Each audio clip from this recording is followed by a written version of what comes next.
Right? That way you're having conversations with and I keep the rules off with Nuna and Max, and we haven't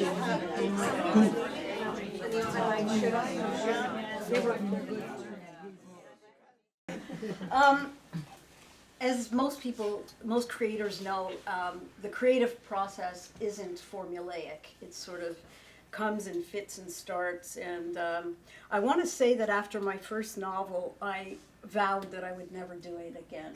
I was like, this is unbelievably difficult. I felt like I was in a labyrinth for about 2 years while I was going. Every time I'd go through it, I'd get to the end, and then I'd have to start again at the beginning and go through it again. And it felt like this endless loop of going through this labyrinth. And I just said, no, I can't do it anymore. That's it.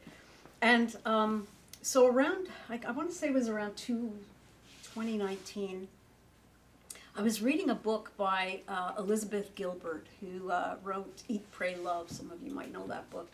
She wrote a book called Big Magic. And in that book, she posits that ideas are in the air. They sort of are hovering. And they might land on you. And if you don't grab the idea, someone else will grab it. I was on my way to work. I worked in at the time, St. Anne de Bellevue, advising students who were coming down from the north to go to Cégep, some of whom are here tonight, and I'm very happy to see them. I was driving to work, and an ambulance sort of wailed past me, and I was just like, wow. And all of a sudden, 3 characters just jumped into my head. And whenever I heard other writers talking about this kind of thing, I always thought it was kind of a bunch of BS, you know.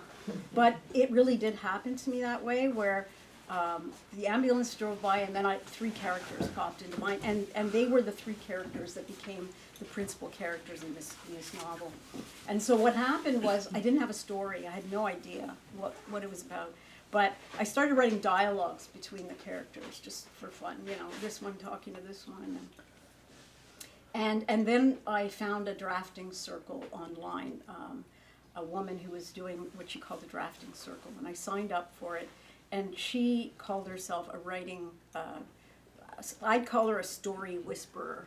And basically, she whispered the story to me as I was doing this drafting circle. She didn't tell me the story, but she helped sort of tease it out.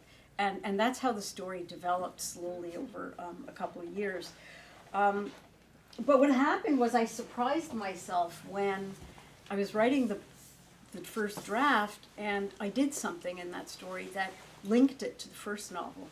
And that excited me. Robin said it's not a sequel. It's not really a sequel, but there's a connection between one of the characters in the book and a character from the previous book. So it doesn't matter. It's not, you can read it as a standalone novel, but it kind of intrigued me that I made that connection, and that's when it really started getting fun for me. So